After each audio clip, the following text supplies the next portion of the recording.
It's not every day you get to interview Tony Robbins. And so I figured I could either make this a headline-driven algorithm podcast or just spend an hour and a half asking the questions that mattered most to me. So I did the second one. Enjoy.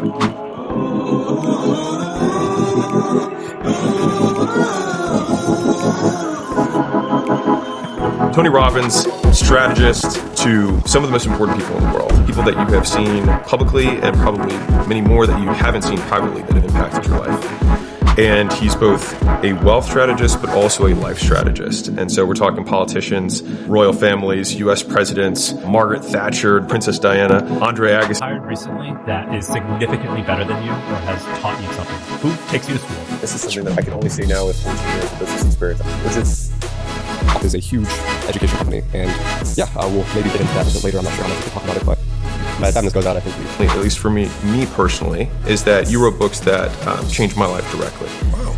And in a couple cool ways. So the first is there was an Indian guy who came here to the US. Today, we deconstruct the 2026 blueprint to scale your life. Well, I look at dopamine detoxes in the same way I look at fasting. You know, fasting is a modality that's been used for thousands and thousands of years because I think it's good. I mean, even me personally, actually, I was thinking when after this, I have one more stop back to Dubai. But on my way, once I get back to Dubai, I was thinking I need to do a fast because sometimes you need a reset. And that's what a dopamine detox does for you. And for example, that's even fasting can be a part of dopamine detoxing, or fasting kind of provides those same sort of benefits, which is you just need a reset of your baseline. And it's whether that's caffeine, whether that's dopamine, whether that's whatever it may be in your life. Having that reset then allows you to find more meaning in things you're doing. You know, the issue is if your dopamine receptors are just consistently fried, then when you go to do day-to-day tasks, now all of a sudden it doesn't give you the same sort of pleasure signals as something like scrolling on TikTok or playing video games. So I don't think there's anything inherently wrong with those things. Like, you know, if you want to do those things, that's fine. You know, so there's no right or wrong. It's just a matter of to really make something of yourself in a big way, if that's what people truly want. It takes a lot, you know, and it takes a lot, and you really have to find ways to enjoy the work. And when you are constantly like scrolling on TikTok or playing video games or doing all these other things, it's frying your dopamine receptors. The highest returns on capital we get as entrepreneurs is talent. Like full stop. Where else do you get 10x, 20x, 100x return so reliably? If I'm thinking from the I really have to fill this role angle, it's like usually not the right person. If I'm thinking I don't even care if I have a role for this person, I have to get them in, it's usually the right person. Once you get to like 5 million in revenue, that's what you have to become, is a collector of people. It's pattern recognition, but especially when it comes to talent. You have to grow fast. And I do think that's a virtuous cycle. The faster you grow, the more talent you get, which grows you faster. And so it can also be vicious in the other direction. It's mostly vicious in the other direction. Yeah. I'm hiring for about 6 or 7 roles. What mistakes do you think I'll likely make? Like if somebody comes in as a C-level exec and has no network of people that they've worked with in the past, that's weird. Who have you hired recently that is significantly better than you or has taught you something? Who takes you to school? This is something that I can only say now with 14 years of business experience, which is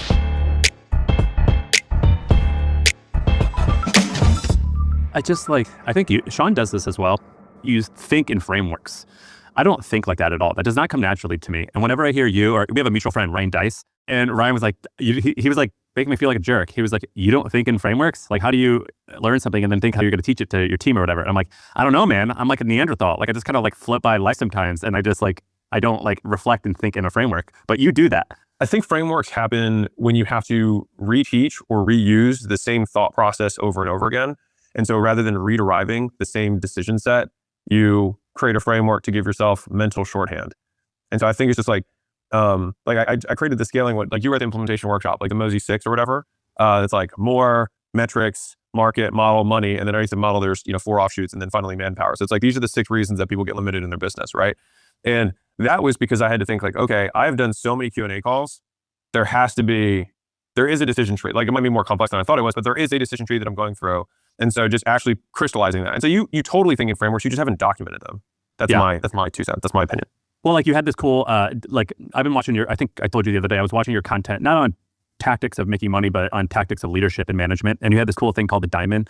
Yeah, it's great. I think you're going to really enjoy your life and not do anything. Yeah. I think you're deluded because you'll wake up one day because the only thing that makes us feel alive is growth. Mm-hmm. When you grow, then you have something to give. Mm-hmm. And when you give, then your life is more meaningful than just, pleasure. You can give yourself pleasure by, money, food, alcohol, sex, whatever it is, but it's never going to be the same as when you have something that's larger than you that you're called to. It's like, I hate the word motivation because I've never been a motivator, but people use the word. So I'll say, well, there's 2 types of motivation if you don't think of it that way. There's push motivation, which is, let's say, duty, or I've got to do this, or I have to do it, or obligation, right?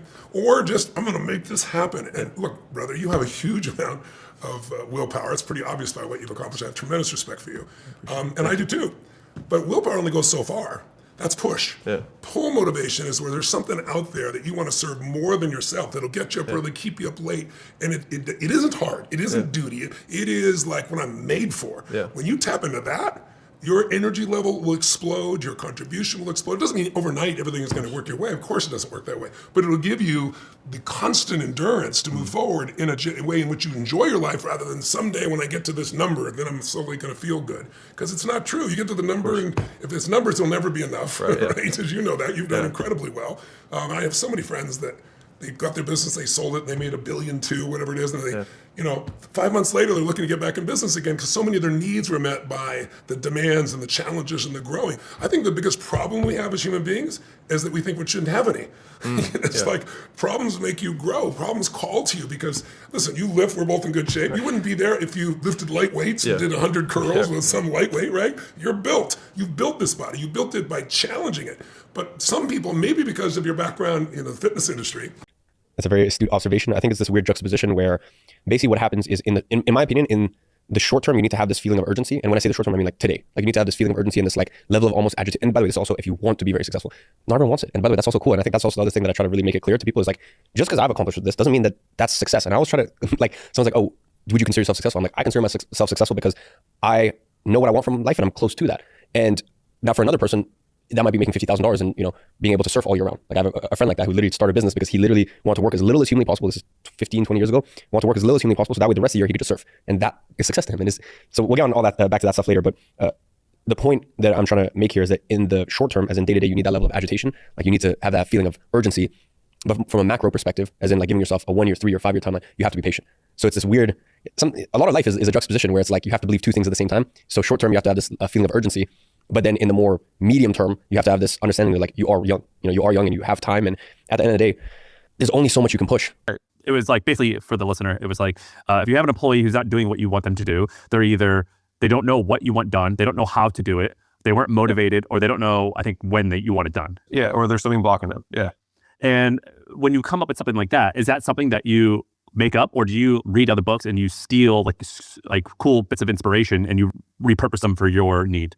So honest truth, I really don't read as much as I probably should. Almost all my stuff just comes from like me doing it and then saying, man, there's got to be an easy way to describe this. If I happen to come along some sort of, if there's some coincidence, I see that as corroboration of an idea. But yeah, no, I really don't consume anyone else's stuff for like inspiration. I have enough shit going on every day. I have tons of stuff to talk about. And so yeah, no, the management document was like, all right, fundamentally people you've ever received. For me, the thing I live by the most, and the phrase that I've always repeat to myself is, this too shall pass. And for me, that's been a good mechanism to, help go through my life, because I've had lowest lows, highest highs. And I'm sure, as you know, when you have the lowest lows, a lot of people stay in that place and they never recover from it. But vice versa, when people have the highest highs, they think that it's going to last forever. So always keeping that in my mind, that this too shall pass, whether that's good or bad. It's been a good remedy for whatever life throws at me. Well, everyone, this has been your guest, Aman Gaji. Thanks for coming on, man. Thanks for having me. Yeah, this is the Jack Neal Podcast.